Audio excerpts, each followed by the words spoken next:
everyone. Welcome to episode 3 of the Motor City Roar podcast.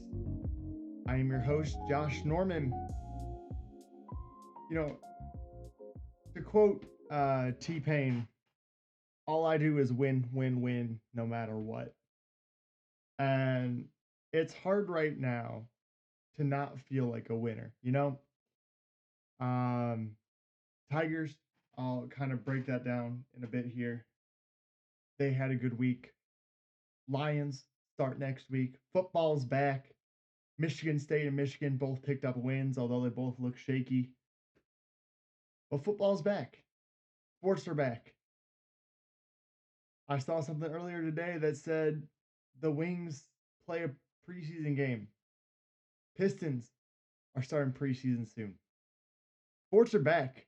We're out of the dog days of summer. Sports are back. What's not to love? Well, today I have a bit of a packed episode for you guys. We'll start with baseball. We'll jump through the Tigers there. We'll also do our around the league, ninth inning rally. Then I have a new intro to stats segment, bringing that back from last week. Then we'll hop over to football. We'll talk about the Lions and their 53-man roster at the moment, kind of the strengths and weaknesses I'm seeing there. We'll take a look downfield, and we'll do a preview of the Rams game next week and some of my key points for that game, what I'll be watching for. I have a new fabulous factoid for you guys, episode 3. And then I want to take some time and I want to talk about my predictions for this upcoming season. Who do I think is going to win the division, make the playoffs, go to the conference championship, and who do I think is going to make it to the Super Bowl? And then I'll do a quick overview of kind of my fantasy leagues that I'm in for football. As I mentioned, I think episode 1, I'm in 5 this year, which is a lot, but most of those are with friends. So I'm not, it's not like I'm in 5 leagues that are really uber competitive. My friends are good, they know what they're doing, but it's not against, for money or anything like that. It's just kind of something fun I do on the side. So, long intro, but without further ado, let's dive into baseball. Let's talk about these Tigers. Man, this is a fun team to watch right now. Do I wish that they played like this the entire season? Absolutely, I do, because it would be so much fun the entire season. But I'm glad they're playing like it now. It's making it exciting down to the wire. So let's talk about the Tigers. They played a full week of games this past week, Monday through Sunday, 7 games. Monday, we finished up a series against the White Sox. We won 6-3 there. Parker Meadows and Spencer Torkelson both hit home runs. Torque was 3 for 5 in that game and had 3 massive RBIs. Tuesday, we started a series against the Angels, which we won the first game 6-2. Riley Green, Kerry Carpenter hit home runs. Bullpen came in clutch, 4 innings pitched, only allowed 1 hit, struck out 3. That's exactly what you want out of your bullpen there. On the 28th, we played the Angels again, won 3-2. Torque had a 2-run home run that ended up being the go-ahead there. Jason Foley came in, closed it out, pitched 1 inning, no hits, 2 strikeouts, picked up his 19th save of the year. He has been incredibly reliable in that kind of last inning role, the closer role. And then Thursday, wrapped up the series against the Angels. They beat us 3-0, snapping I believe it was at that point, 6-game winning streak.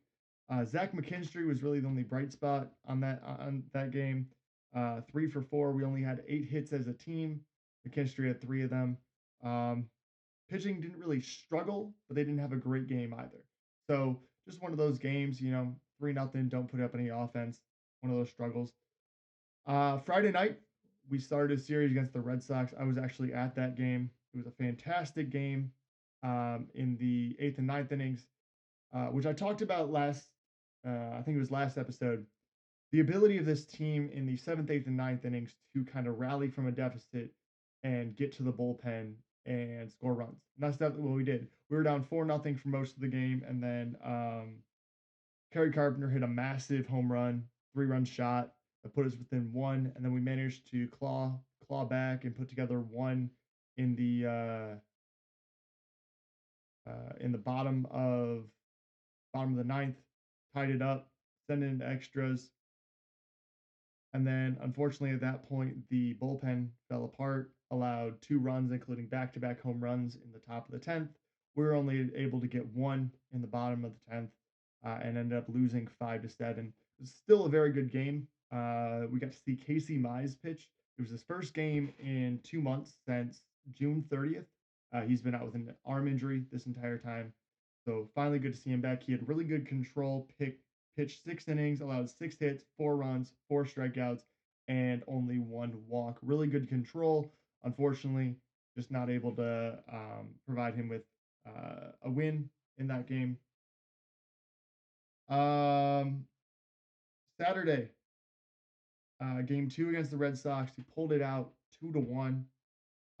Spencer Torkelson again 2 for 3. Big game for him. Trey Sweeney had a 2-run RBI double that ended up being the difference in the game. And then the man on the mound, Tark Skubal, another ace performance from him. 8 innings. That's a season high for him. 8 innings, 4 hits, 1 run, 8 strikeouts. That is that is about as good as you can get as a starting pitcher. And then Sunday wrapped it up against the Red Sox with a 4-1 win. Spencer Torkelson, Riley Green, both hit 2-run bombs. We were out hit in the game. Red Sox had 3 hits. We only had 3. Red Sox had 6. We only had 3, but we outscored them 4-1. And then the pitching had a good game there too. That puts us at 5-2 for the week. And this team has won 8 out of the last 10. They're playing extremely well right now. And the Red Sox are a really good team. Red Sox are battling as well for a playoff spot right now. They're battling for a wild card spot, just like us. But they're a good team. They're a lot better than their record indicates. Their pitching has a couple issues at times, but they have some of the best hitters in baseball. Um, I would say it's probably a top, 6 to 8 lineup that they have there, batting wise. So very, very good. So the fact that you only allowed them, I mean, you had the 7 runs on Friday, and then you limited them to one both Saturday and Sunday. That's very good for your pitching staff. Um, Coming up, you have a 6-game road trip out west. You play 3 games in San Diego and then 3 games in Oakland. Um, Ideally, if you can go 5-1 on this road trip, even 4-2, that is really good. I think you can sweep the Athletics. The Padres are going to be the one I'm not sure about. Um, if you can take 2 from the Padres, that's great. If you only take 1, that's okay. That's going to put you in a really good spot coming back home the following week. Um, so what are the playoffs? What is the wild card spot race right now? So for those of you that don't know, there are in each league. There's 2 leagues in baseball. In each league, um, there's 3 divisions. 5 teams per division, 15 teams per league, 30 teams in baseball. That's the breakup. If you win your division, you automatically get a spot in the playoffs. So it's the top 3 division winners get the top 3 seeds in the playoffs. Then it's the next 3 teams with the best record. Those are called your wild cards. So throughout the season, you're trying to win your division, but you're also trying to do well enough to be one of those next 3 best teams to make it to the wild card. So, how does this whole thing look right now? Well, Last week, I mentioned that the Tigers um, had a 2.1% chance to make the playoffs. That is now up to 7.1%. That is a 5% jump from last week. I'm not saying it's possible, but there's a chance. Currently, you're sitting at 70 and 68. You have 24 games left. You are 8.5 games back of the division and 5 games back of the wild card. Again, I'm not saying that it's probable. I'm saying there's a chance. Currently, the way the wild card race looks right now is that last wild card spot. The Royals currently have that, but in their last 10 games, they are 3-7, and they've lost 5 in a row. They are in a skid right now.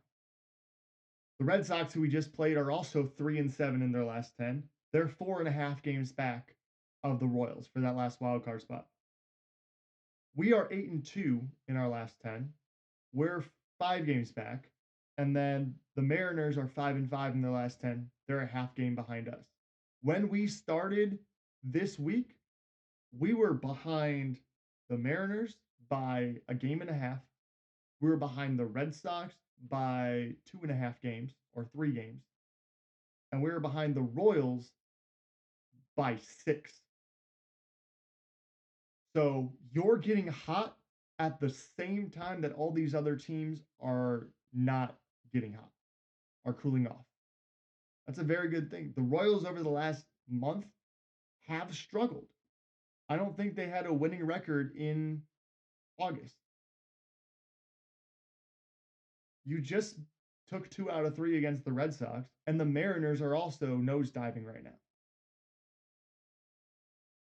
Again, I'm not saying it's probable. I'm just saying that out of those 4 teams, if the Tigers keep playing the way that they're playing, you could be playing baseball in October.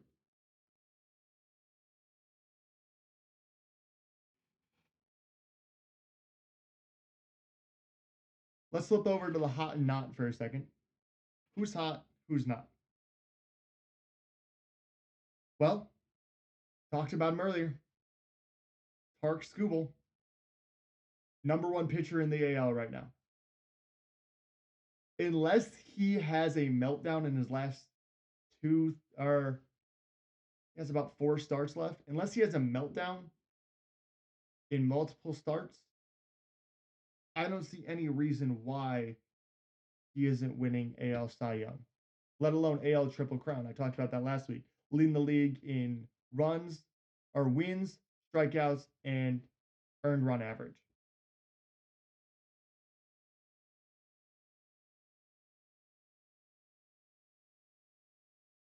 On his start the other day, he became the first pitcher this season in the MLB to hit 200 strikeouts. No one else has hit that yet.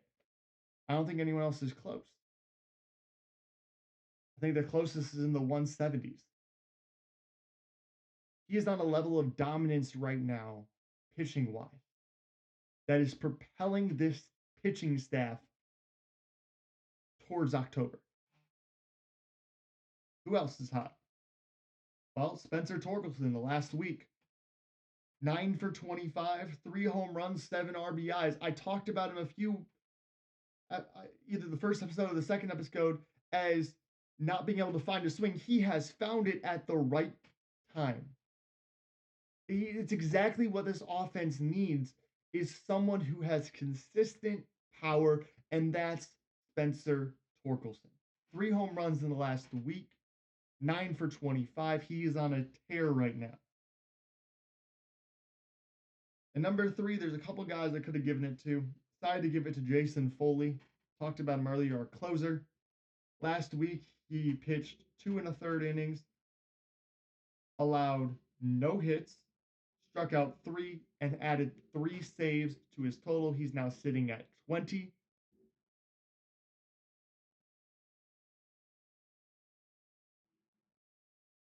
Your starting pitching is coming around. Your bullpen is good. And you have guys in this team that are hitting.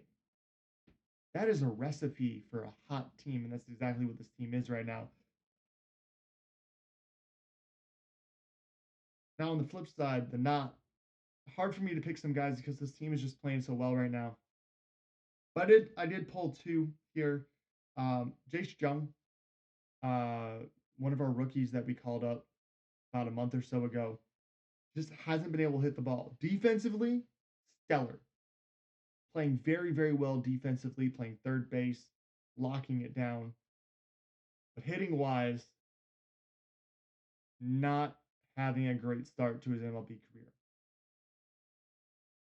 And then Andy Ibanez, one of our, not a starting outfielder, but one of the guys that we have on our bench as kind of a platoon guy to fill in when we need. Just has not looked sharp lately. Made a couple of misplays in the outfield over the last few games, just misjudging fly balls. And then batting wise, also has kind of gone cold. But overall, as a team, it was very hard to single out two guys. This team is playing really well right now. They're playing as a unit. Everybody is contributing. What else is happening? Well, Zach McKinstry, who is one of our infielders, sometimes gets the start. More often than not, will come in midway through a game as a pinch hitter or as a defensive sub. Sunday, he went hitless in 2 at bats. That ended an 11-game hitting streak for him. Very impressive thing to do. Bring together a hit for 11 straight games. And then I just want to focus on the last month that the Tigers had, August. Played 28 games. We went 17-11 in August. Okay, not that big of a deal. Kind of a so-so record. But here's the thing. On average, the Tigers are allowing about 4 runs, and on average, you're scoring about 5. So I went through the games and I counted how many times the Tigers allowed 4 or less runs and how many times we scored 6 or more runs. And in the month of August, we allowed 4 runs 7 times, which is 25% of the games.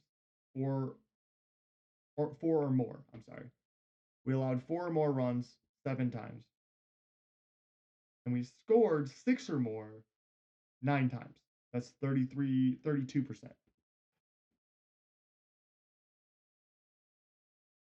You keep doing that for the rest of September, and again, you're playing postseason baseball. This pitching staff has snapped everything together at the right time. Sure, is every start pretty? No. Sure, do you have guys that get roughed up once in a while? Sure. But rather than 2, 3 guys getting roughed up a game, it's one guy allowing 2 runs. And then the rest of your pitching staff is shutting down the opposing team. That's what this team's doing right now. And then the bats are heating up. Scoring 6 runs in a game is really, really impressive. And you did that 9 times in the last month alone?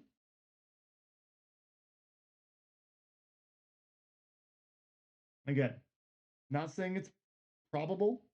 I'm just saying there's a chance. Just saying there's a chance.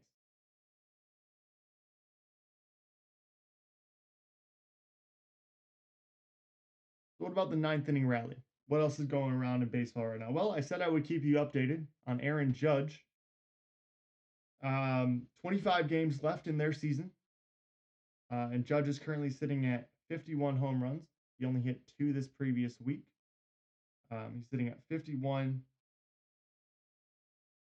In those 25 games, he needs 11 home runs to tie his record from 2022, 12 to break it.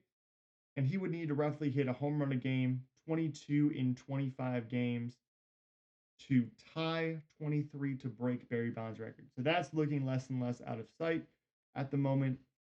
But it is still extremely possible if he gets hot here to tie or even break his record he set in 2022. There are no currently there are no projected teams, no teams projected to win over 100 games in Major League Baseball this year. Now that may not sound that impressive, but the last time that happened was 2014, over 10 years ago. There's been an 100 game winner every year for the last 10 years in baseball. What does that mean? I have no clue. It does mean that there's more parity in the league, that teams are a little bit more even, that the teams that are, the top of the league, your Dodgers, your Yankees, your Astros, your Phillies, these teams that have assembled really good rosters are not winning in the games that they should, or they're losing some of the ones they should win. Additionally, there has been a flurry of injuries, especially on the pitching side, for some of these big name teams. And that has hindered them from winning as many games as they were predicted before the season. So it does make everything a lot closer. And so it'll be interesting to see if any team can push over that 99 win mark and hit 100. What do the divisions look like in baseball right now? What are the playoffs shaping up to be? Well, the AL East has come down to kind of a two-man race right now between New York and Baltimore. They're pretty much dead even at the time of this recording. In the AL Central, Cleveland is up 3.5 games on Minnesota and Kansas City. So all three of those teams are right there. Cleveland has had a rough week and a half, 2 weeks. In the AL West, Houston is up 5.5 on Seattle. So they're closing in on a division title there. Flipping over to the NL, Philadelphia, the Phillies, are up 6 games on Atlanta. Both those teams should make the playoffs. In the NL Central, Milwaukee has the biggest lead out of any division. They're up 9 games on Chicago. They should be clinching very, very shortly here. Milwaukee has actually been a very surprising team this year for me. Because on paper, they don't have a star-studded roster, but they have very quietly put together a very good season, hitting-wise and pitching-wise. And they're an exciting team to watch. And then the NL West, the Dodgers only give a 5 game lead over both San Diego and Arizona. The Diamondbacks are another surprise for me. The Diamondbacks, as long as I've followed baseball, the Diamondbacks have never been good. And suddenly here they are. I think they're fighting for a wild card spot. So interesting to see how those divisions shake out. I will keep you informed as we get some division winners here, as the playoffs start to shake around, and just see what happens. So that is your baseball rundown for this episode. As I mentioned earlier, the Tigers have 6 games this upcoming week, all on the road out on the West Coast. 3 against San Diego, 3 against Oakland. And we are in the thick of a wild card race. It is an exciting time in baseball, and just for the Tigers in general. Before we transition to football, I want you to go ahead and grab your textbooks because it's time for Intro to Stats. Last episode, I talked about passer rating and what that all means. Today, I want to break down 5 baseball metrics that I've thrown around, I know, on this podcast that are common. You'll hear them from time to time. And if you go to a game, they show these on the scoreboard. And I always get questions whenever I take a group. What does that mean? Uh, how does that work? So there are 5 stats, 2 pitching stats, 3 batting stats that I just want to break down how they're calculated and kind of what they mean. So starting on the pitching side, we have ERA, which stands for earned run average. The rough calculation is you take the number of runs that a pitcher has given up and you divide it by the numbers of innings that they've worked. There are a few nuances to that, but that is a stat that is used to track if a pitcher has a 3 ERA or a 3 earned run average. That means that roughly every 9 innings they're giving up 3 runs. Um, for a starter, the league average is roughly around 275 to 350 is considered good. Anything below 275 is amazing. He's putting you in that upper, 3% of starting pitchers. Anything below 350 to about 490 is kind of considered your average. Anything below 490 and you're having a bad season. For relievers, it's a slightly different scale, but it works roughly the same way. The lower the number, the better pitcher you are. The less runs you're allowing, meaning the less runners you're getting on base, which kind of ties into the second stat, which is WHIP. WHIP, WHIP. It stands for walks plus hits divided by innings pitched. The formula is literally the name of the analytic. And what this does, as opposed to ERA, is this just shows how often batters are reaching base, either via walk or hit for a pitcher. Around 1 is good. That means that every inning, you're only allowing 1 base runner on base. Low whip is going to equal low ERA because if batters aren't getting on base, they're not going to score. That's just common sense.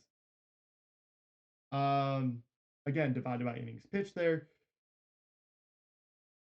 If your whip is above 2, that's when you start getting dangerous because now you have 2 base runners on base.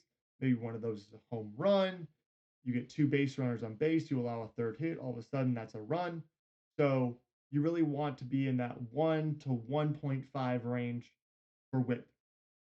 Flipping over to the batting side of things. The first one is very simple. It's batting average. It's simply the number of hits or number of times you hit the ball divided by your at bats.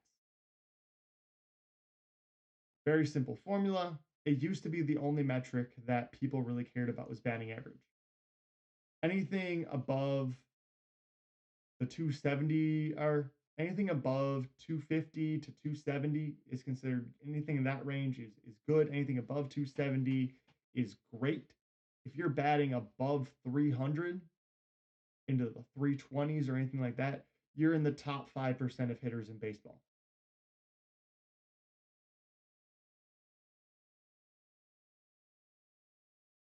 Secondly, for hitting is on base percentage or OBP. This factors in walks to the equation and it divides the formula by the total number of plate appearances that a batter has. Walks, sacrifice flies, and sacrifice bunts, and hit by pitches do not count as an at bat. So it's as if you were never up at the plate. It doesn't count towards your at bat total. So on base percentage is merely a measure of how often does a batter get on base. Anything north of about 450 is good. Anything above 550, reaching towards the 600 range, is very good. So again, hits plus walks, add those two together, divide it by the total number of plate appearances, and you have your OBP, slugging percentage. This is a weighted metric, meaning that it basically takes into account hits. It's like batting average, but it weighs each type of hit differently. There are 4 types of hits: single, double, triple, home run. So it takes your singles, just as is. It multiplies your doubles by 2 because 2 bases, triples by 3, 3 bases, and home runs by 4, 4 bases. And then divides that by your total number of at bats. So it's like batting average, but it's more of a weighted average. Um, Higher number means you're hitting for more power, thus where the slugging comes in. Lower number means that more of your hits are towards that single double range. And then a newer metric um, that has come about in the last probably 6 to 8 years is called OPS. It's basically an on base average. I don't know why it's called OPS, but it basically takes and it adds your on base percentage and your slugging percentage, adds those together, and that's your OPS. And this is a metric that a lot of people look at nowadays. It's kind of replaced batting average as the main stat for hitters. And anything above 800, remember it's adding those two numbers together. Anything above 800 is considered good. That means your on base percentage is hovering around 400. Same thing with your slugging percentage. Both of those are decently good numbers. So an 800 OPS or above is considered good. For reference, Aaron Judge right now is above 1,000 OPS. I think he's into the 1100s actually for OPS, which is absolutely insane. So that is your intro to stats lesson for the day. I hope that cleared up some of these common terms that I may throw around that you may hear. If you listen to sports radio, you might hear some of them talk about them. But that is a rundown of the main ones in baseball. And this is the part of the show where I have some really good news because there is a Lions football game this week. Let me say that again. There is a Lions football game this week.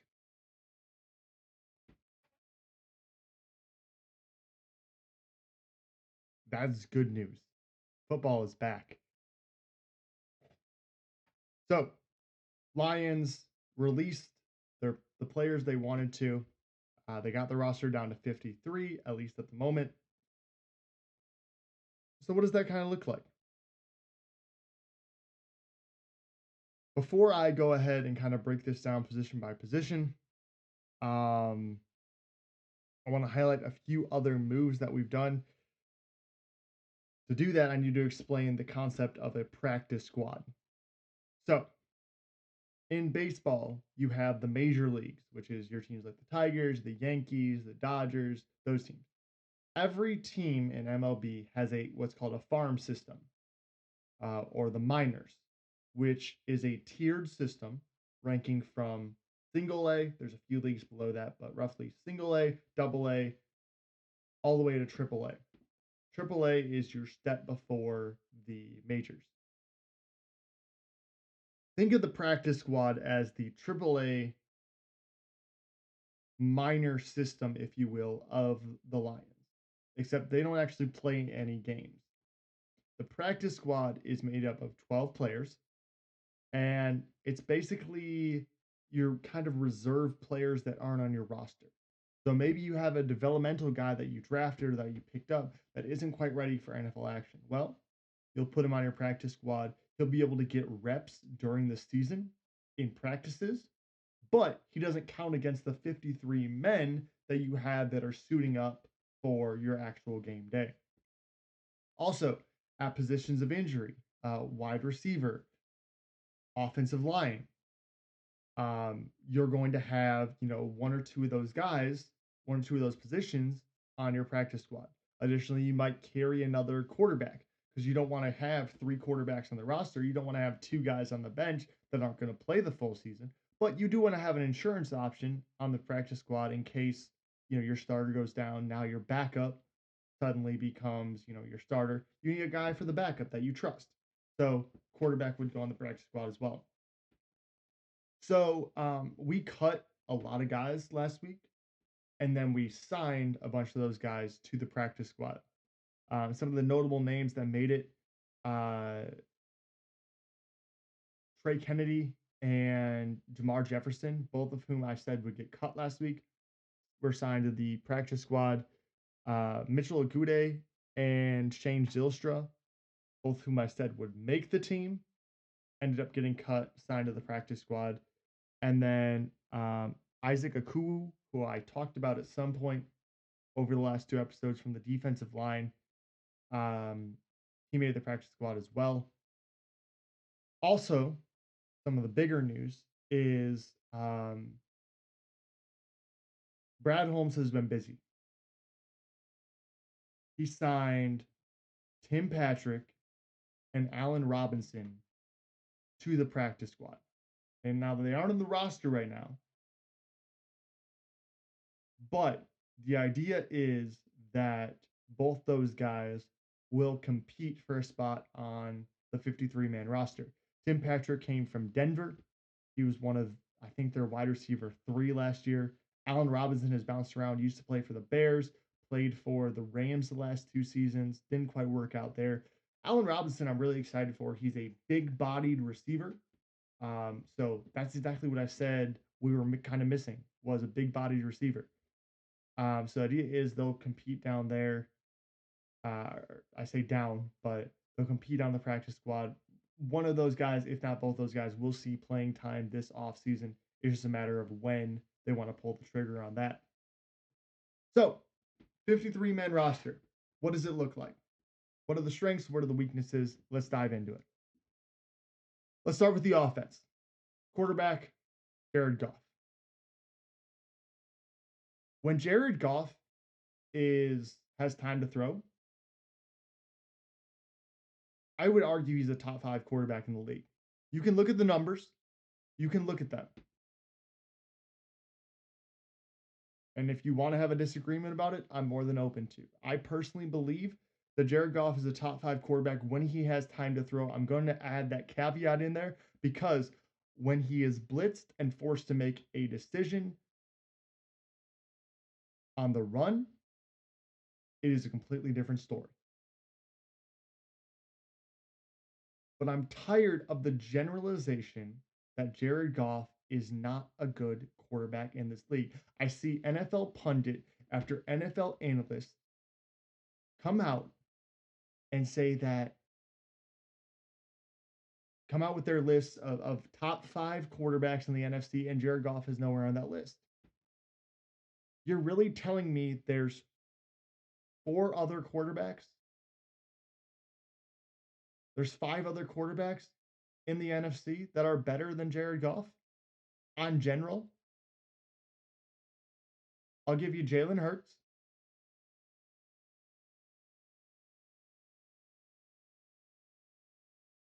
I could hear an argument for Dak Prescott. I'll give you Jordan Love because Jordan Love looked really good last year. It pains me to say that, but I'll give you Jordan Love. You could make an argument for Matt Stafford. I don't think Matt Stafford is better than Jared Goff right now. I don't. Don't even try to come in here and say that Caleb Williams is better than Jared Goff when Caleb Williams hasn't even played a down of football.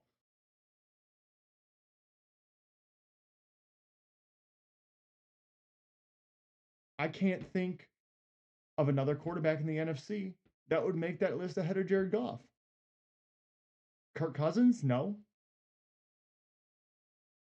Baker Mayfield? No.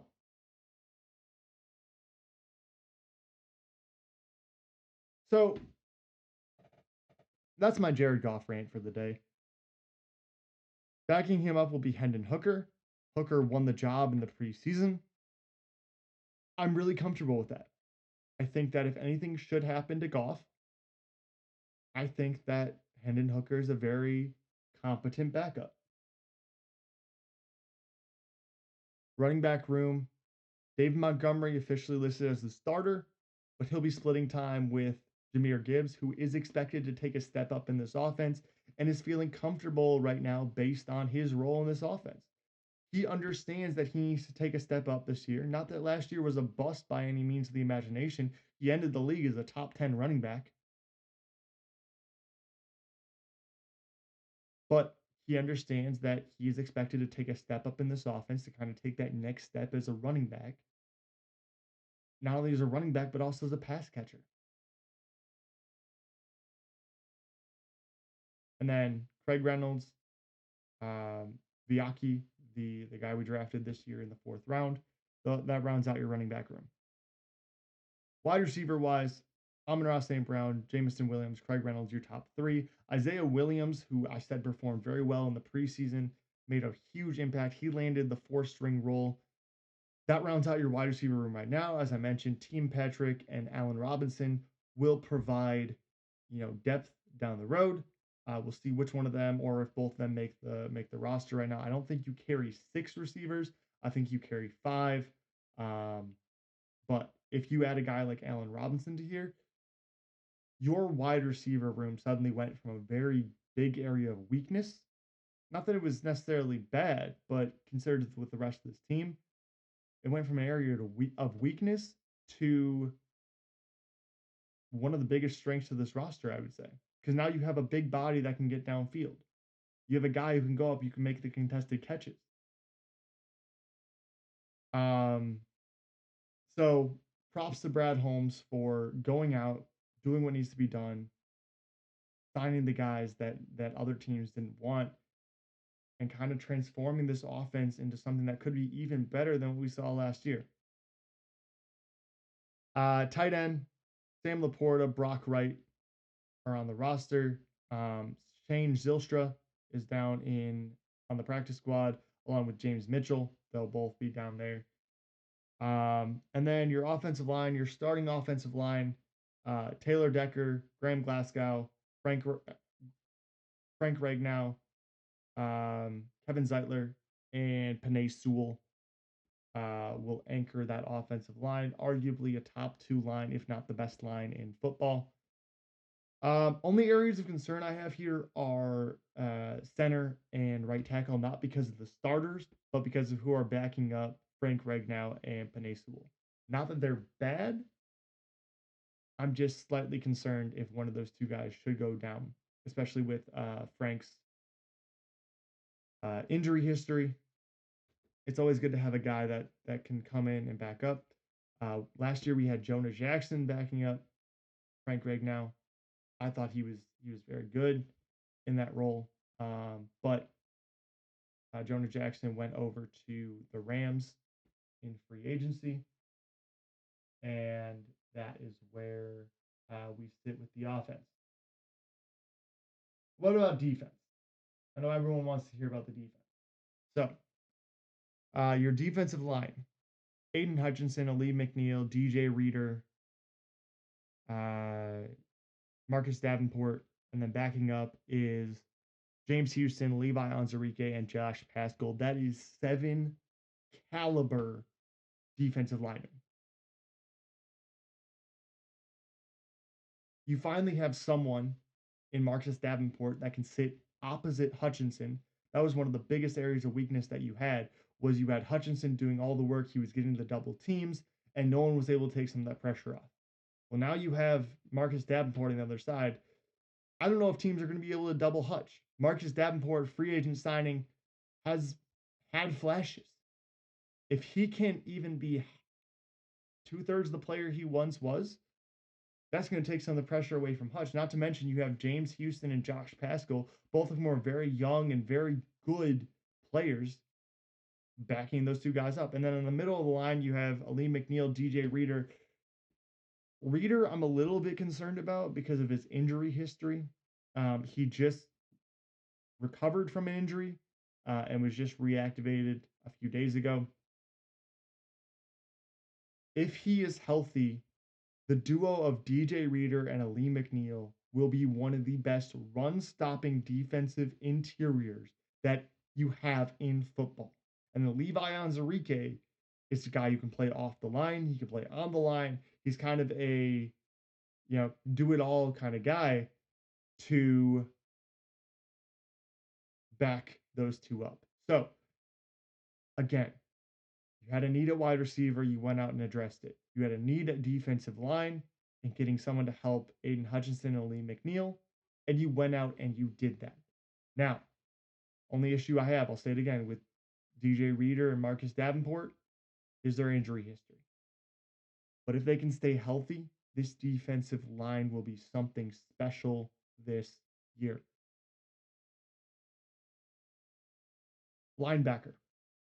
This is probably the biggest area of concern I have with on this team, just because of the youth that is at this position.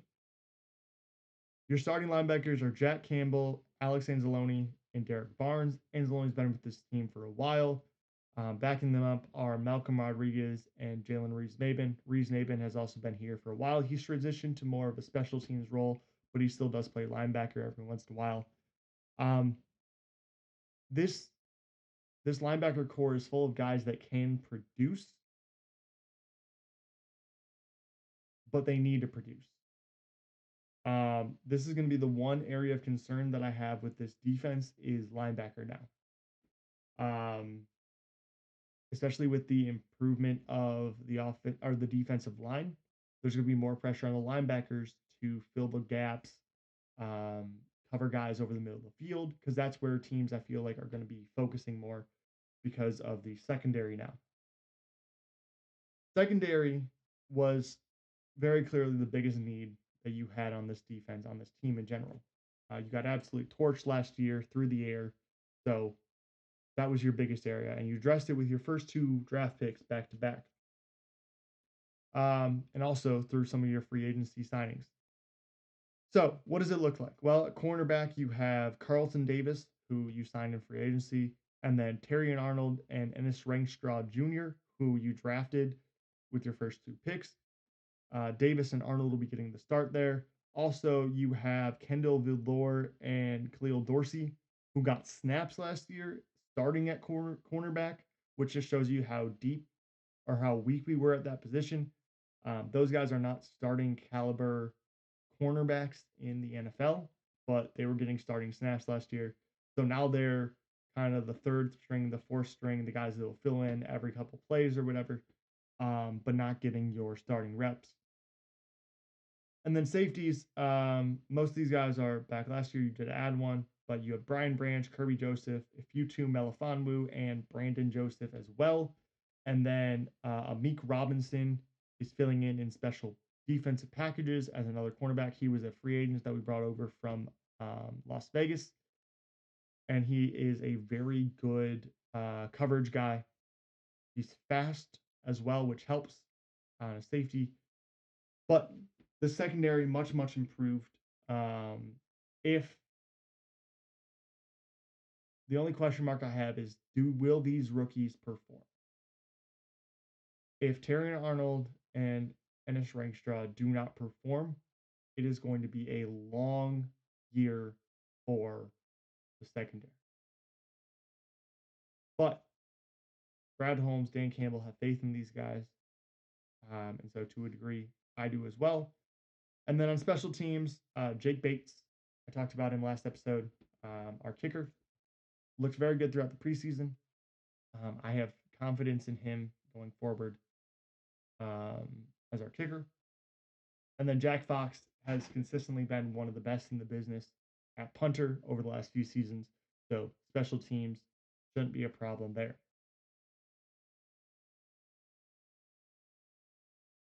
So I mentioned we have a game next Sunday against the Rams.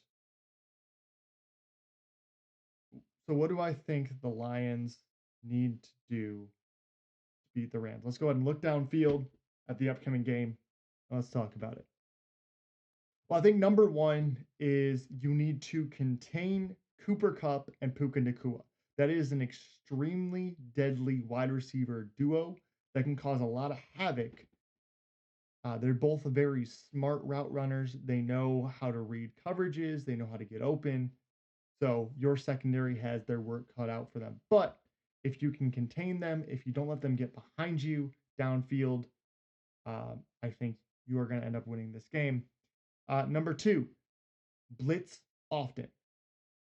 The Rams have had offensive line struggles the last few years, and I feel like this is the weakest version of their offensive line that they've put out since their Super Bowl win a few years ago.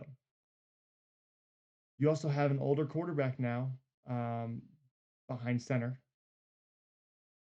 So you need to protect him. And with these additions on defense, I think you have to take advantage of this mismatch that you have. And you have to blitz. You have to make Stafford feel uncomfortable in the pocket. If you can make him feel uncomfortable, force him into bad throws, that takes pressure off of your defense, off of your defensive line, off of your secondary. And then the number three thing I have is utilize your tight end, Sam Laporta, Brock Wright, whoever it may be. And also don't be afraid to take deep shots down the field. I would say run game, but the Rams do have a good off defensive line. They drafted a couple of guys in the draft that are really good.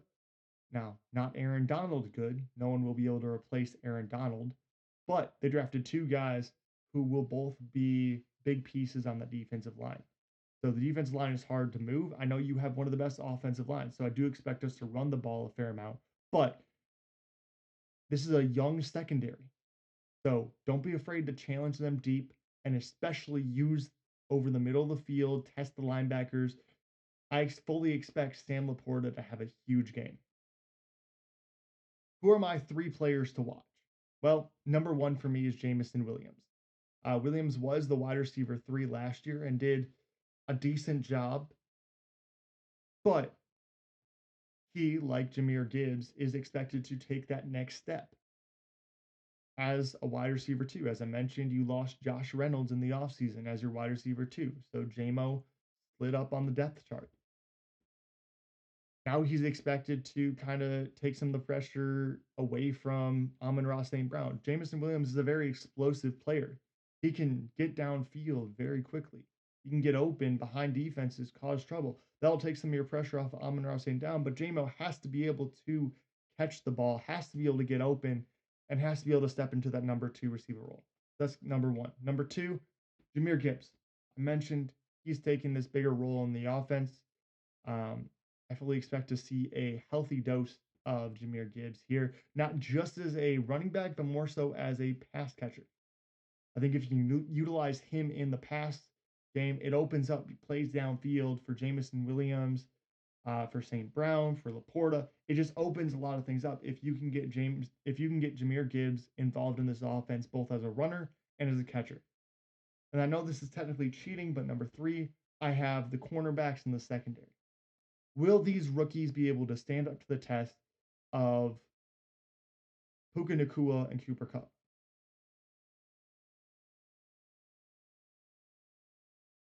Will they be able to kind of take the step that we're expecting them to, the reason why we drafted them? Will they be able to slow down this uh, Rams passing attack and kind of limit the damage? Um, I'll be interested to see what happens with that. That's my keys to the game. Those are my three players to watch. It'll be an exciting game either way. At Ford Field. Ford Field, I know, will be a madhouse. I believe that game is sold out. I'd be surprised if it wasn't.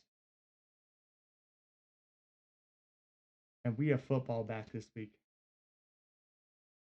Oh, man. Feels good. Speaking of football, let's talk about some preseason odds. Lions. Lions right now. As a fabulous factoid of the day, the Lions have the best odds to win the NFC North. No shocker there. But we have the second best odds to secure the number 1 seed in the NFC and to win the NFC.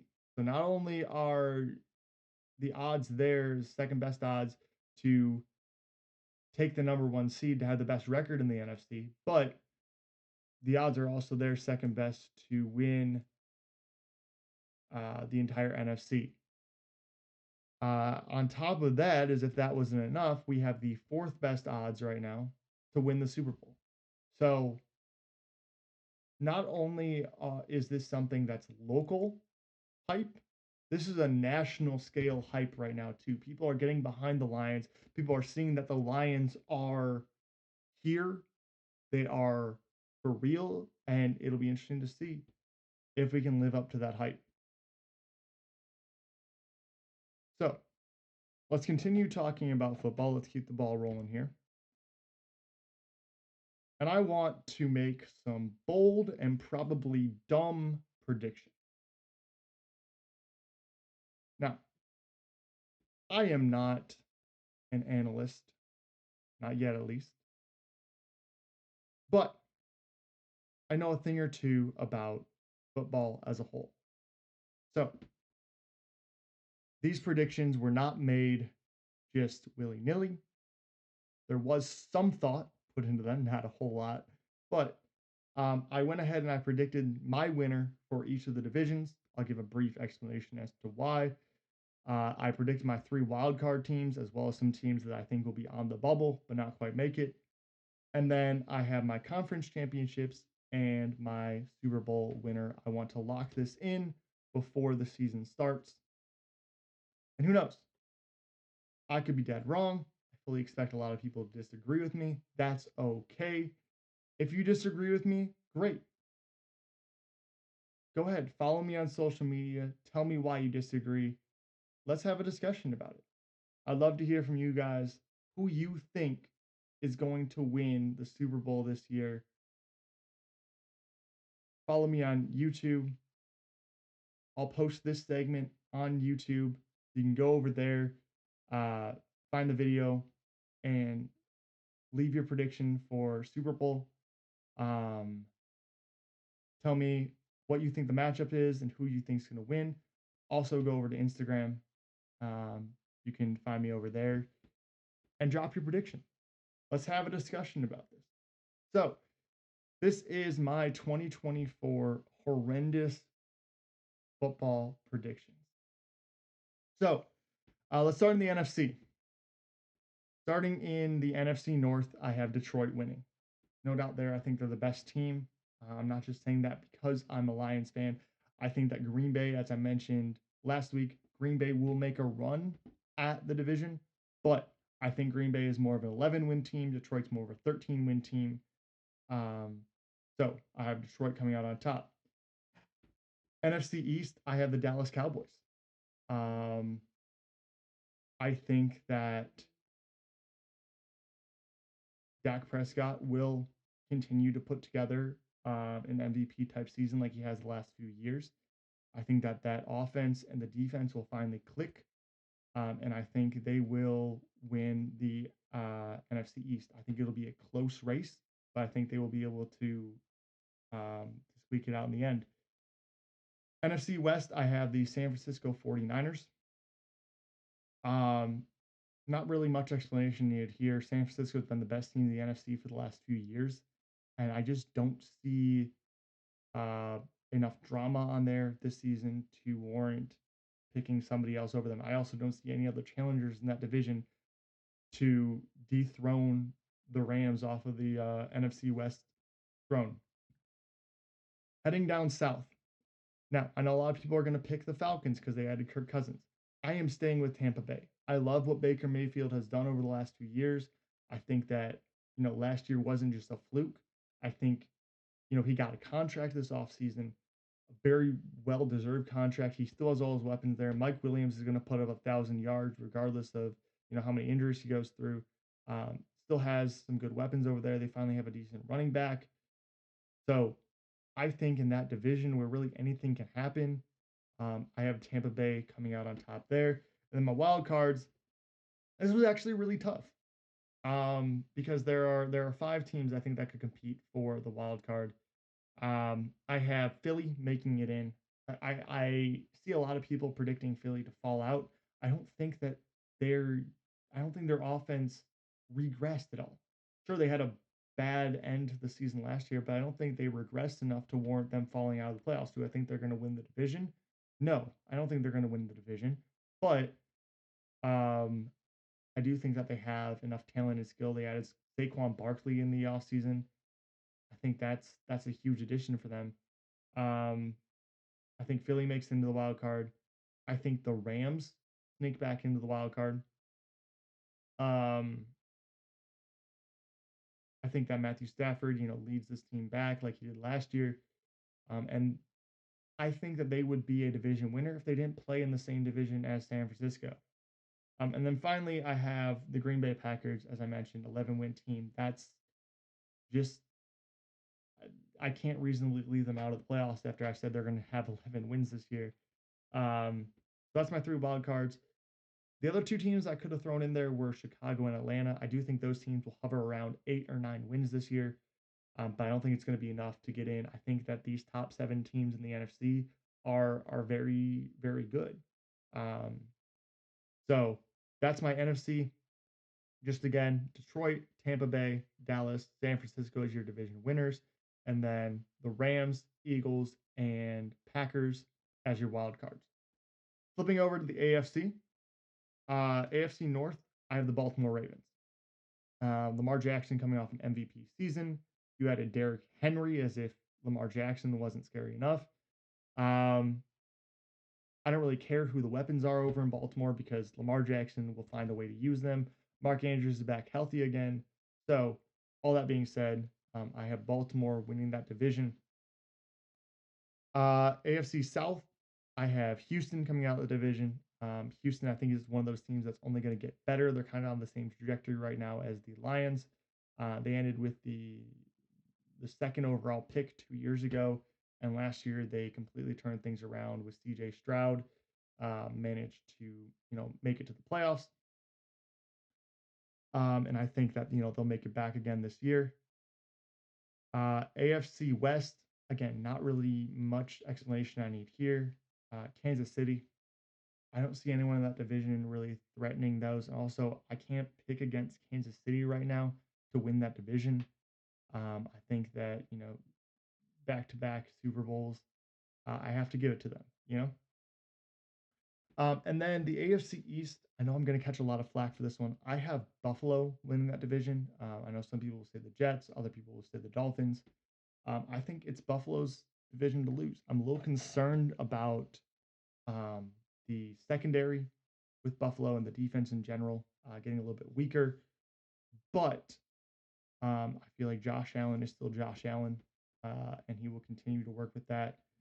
I liked Keon Jackson, the receiver they got in the draft, um, or Keon Coleman, the receiver they got in the draft. I like him, and I feel like it's their division to lose. I don't see Miami taking that from them, and I don't see the Jets taking that from them. And then who do I have in wild card? This is where things get really interesting. Number one, I have the Bengals. Again, I think they're kind of like the Rams. I think they would be a division winner if they didn't play in the same division as Baltimore. That being said, I do think the AFC North is the toughest division in football. You have four teams there who are all very good, and so I think you have Baltimore and Cincy coming out of there. Um, I have the Chargers making the playoffs this year. I think Jim Harbaugh turns things around. I think Justin Herbert actually having a competent head coach will be a breath of fresh air. I think they're going to run the ball a lot. And I like what they've done with that secondary and that defense, kind of revamping it there. And everywhere that Jim Harbaugh has gone, that has been a losing program the year before, has turned itself to a winning program. And I think that'll be enough to make it into the playoffs.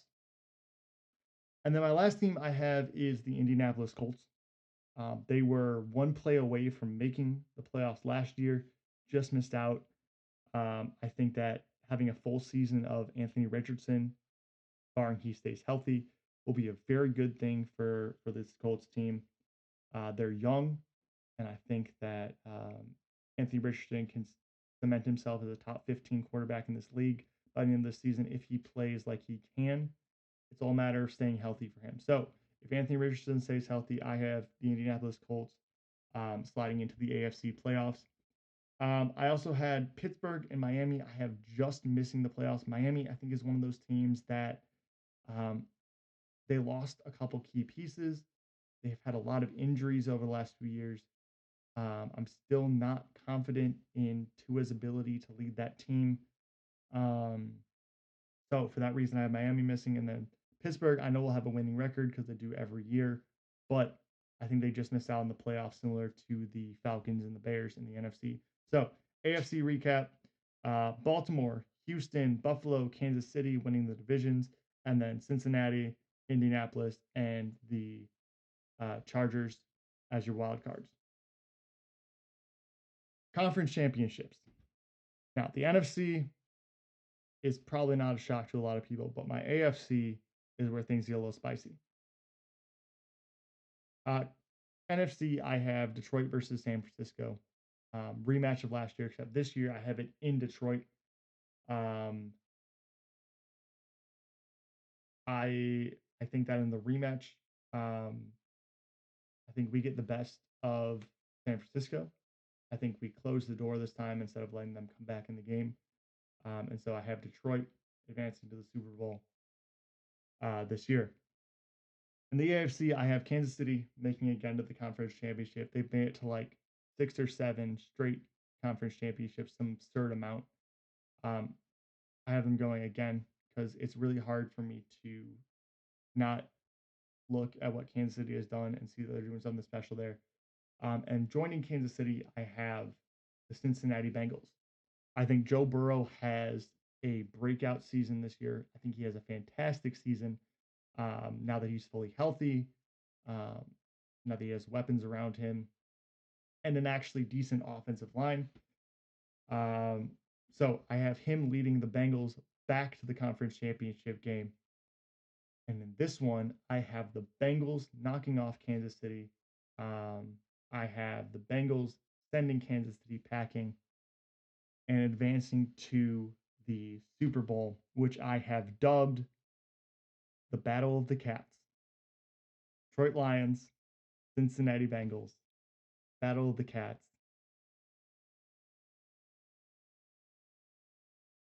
And I wouldn't be a Lions fan if I didn't have the Lions winning. I genuinely believe in this team, in this roster. Um, do I have questions about this roster? Yes. I don't think there's a NFL fan that doesn't have questions about their team. But I do believe that this team is being built the right way in Detroit. And I think, just missing out on the conference championship and a trip to the Super Bowl last year was huge for this team. I think they're going to take that momentum, carry it into this year, and carry it all the way, defeating Joe Burrow in a very, very exciting Super Bowl matchup. So that is my NFL prediction. Detroit Lions 2024 Super Bowl champions. And oh, what a glorious scene it will be in February. So before I wrap up today's episode, um, every 4 weeks of the NFL season, I will do a fantasy breakdown of my personal fantasy teams. As I mentioned at the beginning of the episode, I am in 5 leagues this year, ranging from not competitive at all to really competitive, full spectrum of everything, and full spectrum of number of teams.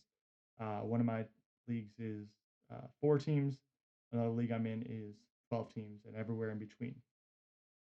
So um, I will do an update um, every 4 weeks, kind of where I'm at with that, and kind of walk you through my teams this season, how they're doing, and um, let me know if you guys want me to go in depth there or just do a brief overview. Let me know what you guys want to hear. And that's going to wrap it up for episode 3 of the Motor City Roar podcast. If you enjoyed what you heard here today, feel free to follow me on Instagram or YouTube at Motor City Roar. If If you have any questions or anything you want me to continue to talk about in the next episode, or any debates you want me to cover, feel free to leave a comment over there. I read comments regularly. I'm always monitoring that kind of stuff. So if you leave a comment, I'll be sure to respond to it and cover it on the next episode. Well, this has been the Motor City Roar podcast. I'm your host, Josh Norman, guiding you through the good, the bad, and the ugly of Detroit sports. Until next time.